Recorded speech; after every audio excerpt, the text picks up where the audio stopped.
Hi, everybody. Brad Truax here from Eastman's Woodlands and Wildlife Committee. Today, we're going to talk about skunks. This is showing the striped skunk, which is the only skunk that we have here in New Hampshire. Skunks previously were considered part of the weasel family, but after some DNA research was done, they were placed in their own family, which only they and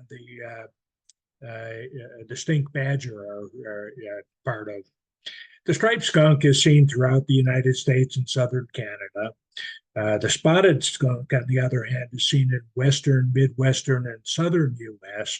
And there are a few other skunks, such as the hognose skunk or the hooded skunk, and they're found in the southwest and in Mexico. As I mentioned, the striped skunk is the only skunk species found here in New Hampshire. And a striped skunk is about the size of a domestic cat. Their weight may fluctuate anywhere from 1.5 up to 13 pounds, and the total length varies between 18 and 32 inches. And their most common fur color is black and white, but some skunks have a brown or grayish color, and there are a few that are even cream colored. All skunks have stripes, even from birth, and there may be a single stripe across the back or the tail, or two thinner stripes, or a series of white spots and broken stripes. That's what the spotted skunk has. And some say that the skunks tend to have fewer stripes where there are fewer predators and less of a threat. And that's probably an evolutionary trait. So again, skunks are mostly nocturnal or crepuscular, again, meaning that they're most active at dusk and dawn. During the day, they shelter in their burrows, and they're usually solitary except when they're breeding. And they're not very territorial, so you might actually see more than one skunk in an area. And in colder areas, they may shelter together in communal dens for warmth. And particularly in the winter, the females may den together, but the males tend to den by themselves. And they're not true hibernators, but they do become relatively dormant in winter with less feeding and less activity. Because they're nocturnal, you may not actually see them, but you may capture them at night on a game cam. So this is showing a striped skunk out on a game cam. And they may also be active during winter, so you may actually see them out in the snow. So this is on a game cam capturing the striped skunk out in the snow. So again, skunks have very keen senses of smell and hearing, but their vision is actually very poor. They can't see more than about 10 feet away. And that may explain why they're particularly vulnerable to accidents with motor vehicles. They have powerful front claws that make them very good at digging. And they also use those claws to break apart rotting logs to find insects that live within those logs. And those claws may actually also help them pin down and live and active prey. Of course, skunks are best known for their offensive scent. And again, in fact, because they're nocturnal animals, you may be more likely to smell one than to actually see one. And they use their anal scent glands for defensive purposes. The spray from those glands is a mixture of sulfur-containing compounds, thiols, that have the offensive odor. And their spray is accurate up to 10 to 15 feet, and they typically will aim it at the eyes of a predator. And the odor is powerful enough to ward off even bears or other attackers. And they only have enough scent in their anal glands for about 5 to 6 sprays before they have to reload. And it may take about 10 days for them to reload. So where do skunks live? They're actually very, very adaptable to a variety of habitats. They generally prefer open fields, pastures, open lots, or parks, and they tend to avoid wooded areas, but they've also adapted quite well to urban and suburban environments. They live in dens that they dig with their powerful claws or in burrows that were created by other animals. And they might also live under porches or buildings or in hollow logs. And the typical home range of a skunk is less than 2 miles in diameter. But their range of a skunk may vary depending on the season and the sex of the skunk. Skunks usually forage within about a mile of their den, but young skunks and male skunks may sometimes travel up to 5 miles to forage. And during breeding seasons, the male skunks typically will travel up to 4 to 5 miles each night. So skunks live in dens or burrows, and as we mentioned, they can dig those dens with their powerful claws, but they especially like to den in burrows that were created by other animals like groundhogs. And the entrance to the hole of the den is typically 3 to 4 inches in diameter, but it may lead to a larger cavity. And they often leave dirt or small rocks or stones outside the hole. They also like to hollow logs, or particularly under porches, crawl spaces, open garages, wooden rock piles, elevated sheds, or openings under concrete slabs. So some people consider them to be pests because of this. And skunk tracks or droppings nearby may be other signs that there's a den nearby. And skunks often dig multiple holes in the same area, which could be another sign of the presence of a den. And during the day, they shelter in these dens, and then they come out at night at dusk to hunt for food. So, what do skunks eat? They're omnivores. They typically eat lots of insects, larvae, earthworms, and grubs, but they'll also eat small rodents, lizards, salamanders, frogs, and snakes, birds, moles, and eggs. Skunks commonly dig holes in lawns in search for grubs and worms. And they use those sharp claws, as we mentioned, to break apart rotting logs looking for insects inside them. But sometimes they'll also eat berries, roots, leaves, grasses, fungi, or nuts. And they'll also eat garbage that's left outside by humans. And they'll also scavenge dead carcasses. They're actually one of the few predators of honeybees and yellow jackets. And it's posited that their thick fur protects them from getting stung by the honeybees or the yellow jackets.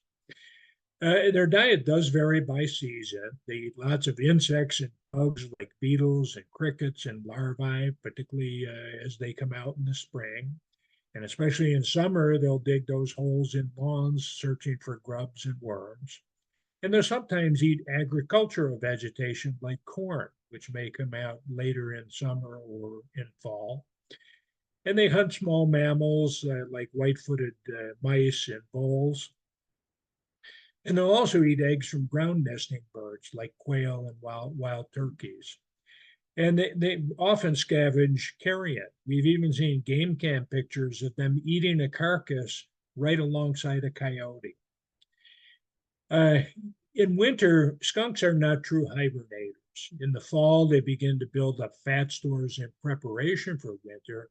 And then in winter, they usually enter into a torpor, which is kind of a deep sleep from which they can be aroused. And they are less active and feed less during the winter. But they may also be active in winter, so don't be surprised if you see them in the snow. Actually, access to food is probably the biggest driver of activity. So if there's food available, they're probably up and about even in winter. And they become more active during the breeding season, which is usually February to April. Maine has reported more skunks this year and more skunks as roadkill. And we don't doubt that they're also more frequent in New Hampshire this year. And there are probably several reasons. Male skunks typically wait until February or March to search for a mate, but mild winters have them out looking earlier and longer. And hence, there's a massive bump in skunk population the following year after a mild winter. And the cyclical nature of hard mast may also play a role. We've mentioned in several of our videos that 2023 was a mast year for acorns. Well, skunks are not particularly big on acorns, but some of their prey are. So if there are more acorns, there's going to be more prey available and more skunks. Skunks actually prefer not to spray predators or other threats.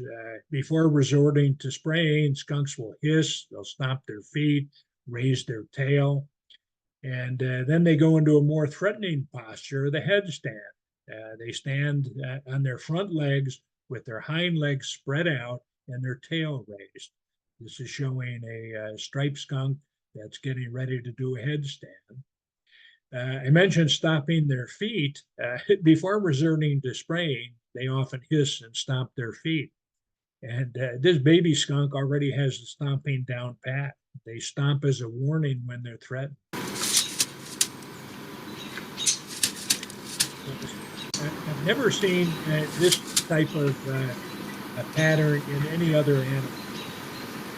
Watch those feet. Move those feet up and down like this. Actually makes noise. They usually hiss at the same time. Oh my goodness! There's a mama with a whole bunch of young ones. So here's a spotted skunk that's doing the headstand. Again, it's a threat posture, and basically it means back off. So here's an actual video that was caught on night cameras at Arizona's Saguaro National Park. And they do this headstand to scare off predators. Skip the commercial.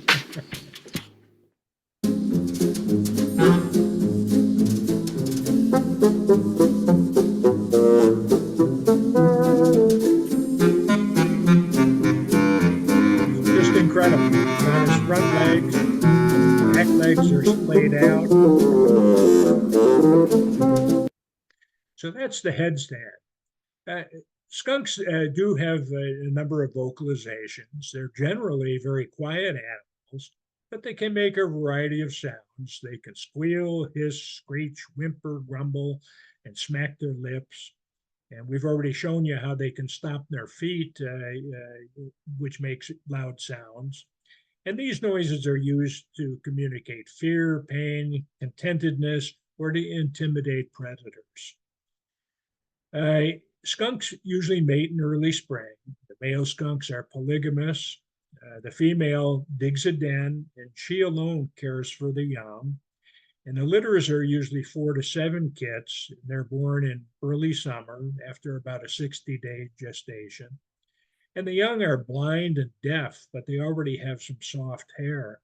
And juvenile skunks actually are capable of spraying at about 8 days old, about 2 weeks before they're able to even open their eyes.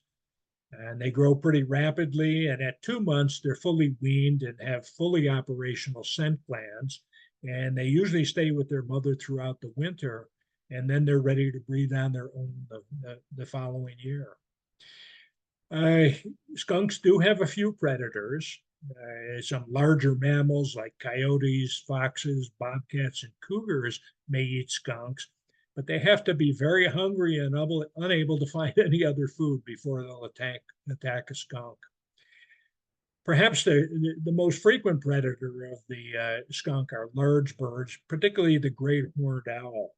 And some other nocturnal hunters like hawks, eagles, crows, and vultures will occasionally attack a skunk.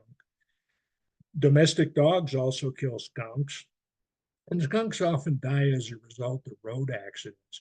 We mentioned before that they have particularly poor eyesight, and that may be one of the reasons that they're killed in road accidents. But they can also be trapped or shot by people, and they may also be killed in relation to farm chemicals or machinery. Urban sprawl actually may increase the number of skunks that are killed in road accidents. The average lifespan of a skunk in the wild is probably about 7 years. And in addition to rabies, skunks can also get leptospirosis, distemper, and a variety of parasitic illnesses. So overall, diseases and car accidents are probably the biggest causes of skunk mortality. As I mentioned, they don't have many predators. You think skunks are afraid of large predators? Think again. Watch this skunk chase away a cougar. Who's really the apex predator here? There's a cougar on the right, skunk in the middle of the road. Look at the skunk chasing away that cougar. He's not quite done. Watch a little bit. Is the skunk still on the road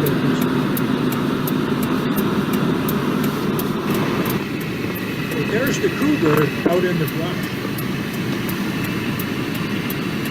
Cougar's looking kind of frightened. Why is the cougar frightened?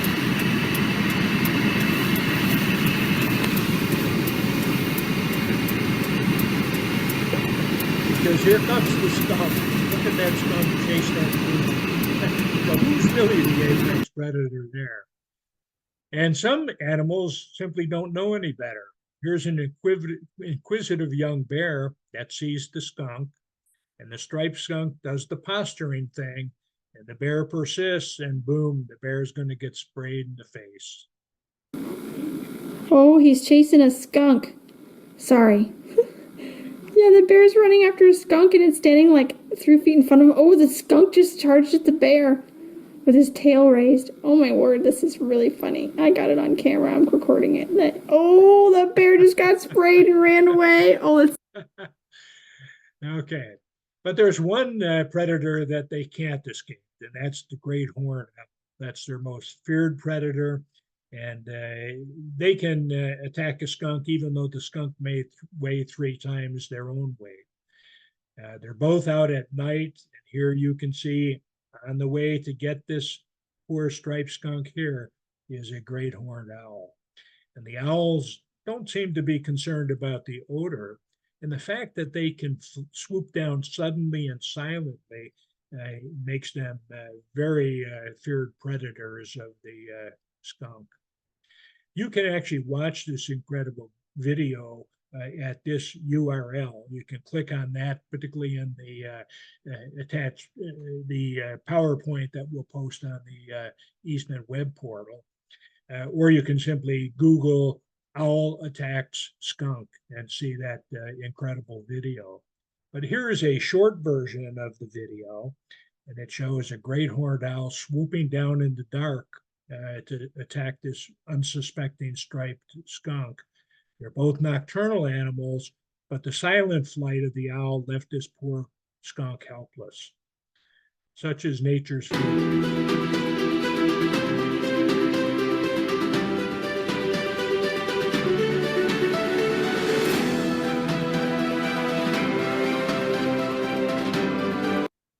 Pretty incredible. Because skunks are nocturnal animals, we seldom see them. So how do we know that they're there? We have to rely on the signs that they leave. Their scent, their tracks, their scat, and the holes they leave in the ground. Again, skunk tracks. Skunks have 5 toes on each foot, and the claws extend from all toes, but they're much more prominent on the front paw. And their rear prints have a distinct heel pad that's usually 2 to 2.5 inches in length. And these bottom photos show skunk tracks here in the mud and here in the snow. So again, you can see the claw prints very prominent here, also here in the mud. Skunk scat is usually tubular with blunt ends, and it's about half the size of raccoon scat. It often has a very strong, musty odor, and the scat may show what it ate. And here it's showing lots of beetle parts. Note particularly the blunt ends here. That's what makes them resemble raccoon scat. And the striped skunk scat is about the size of cat poop, usually 1 to 2 inches long and 1/2 inch diameter. Now you remember that raccoon scat is also about 1/2 inch in diameter, but it's usually longer, 2 to 3 inches long. And skunk scat contains mostly insect parts, but if they've been eating berries or small animals, you may see berry seeds, fur, or feathers in the scat. And it's particularly important that you probably ought to avoid this scat. And the reason for that is that if you remember, we say avoid raccoon scat because it may contain roundworms that may make you very sick. And you may also have some roundworms in skunk scat. But most importantly, because you can't often tell the difference between skunk scat and raccoon scat, it's best to avoid it. Skunks leave holes in the lawn, mentioned that they look for grubs and worms. Those are some of their favorite foods. So this photo is showing multiple holes in a lawn that were left by a skunk looking for grubs. And skunk holes also lead to their dens. The holes to their dens are typically 3 to 4 inches in diameter and may often be surrounded by dirt or small stones and rocks. Here's a quarter here, so it's showing the relative size of this hole. And they really like to use the burrows that were abandoned by other animals, particularly animals like groundhogs. But skunks are also very happy to den underneath your porch or in certain areas in your yard. So, do skunks do anything? Well, sure. They typically feed on some pests that homeowners are trying to get rid of, such as grubs, insects, or rats. And they also disperse seeds in their droppings. Skunks and rabies. Raccoons have now surpassed skunks as the species most often implicated in transmitting rabies in North America, but skunks can still transmit rabies. They're probably the third most common vector for rabies after bats and raccoons. And while skunks are primarily nocturnal, if you see one during the day, it doesn't necessarily mean they have rabies. Signs that they might have rabies would be limb paralysis, circling behavior, boldness or unprovoked aggression, disorientation, staggering, or uncharacteristic tameness. And if you suspect that a skunk is rabid, don't approach it, keep any pets away, and contact New Hampshire Fish and Game at the phone number that's there. And if you get bit by a skunk, make sure that you seek medical attention immediately. What if your dog gets skunked or your other pet? First of all, tomato juice is not the answer. That's it. That's quite an old myth. The Humane Society recommends that you put together a mixture. First of all, make sure that if your dog's eyes are red, flush them with cool water. But then the mixture should consist of a quart of 3% hydrogen peroxide, quarter cup of baking soda, and 1 teaspoon of liquid dishwashing soap. Wear rubber gloves, wash your dog with this solution right away after they've been sprayed, and be careful not to get the solution in their eyes. And rub the mixture through their fur, but don't leave it on for too long because the peroxide can actually bleach their fur. And then rinse thoroughly, and then wash your dog with pet shampoo and rinse them off thoroughly. What if you get skunked? Well, pretty much the same as for your dog or other pet. Use that mixture that we just talked about. And if you don't happen to have peroxide, baking soda, or liquid soap on hand, use vinegar diluted with water. And wash the solution off immediately after the spraying, or wash with that solution immediately after the spraying occurs.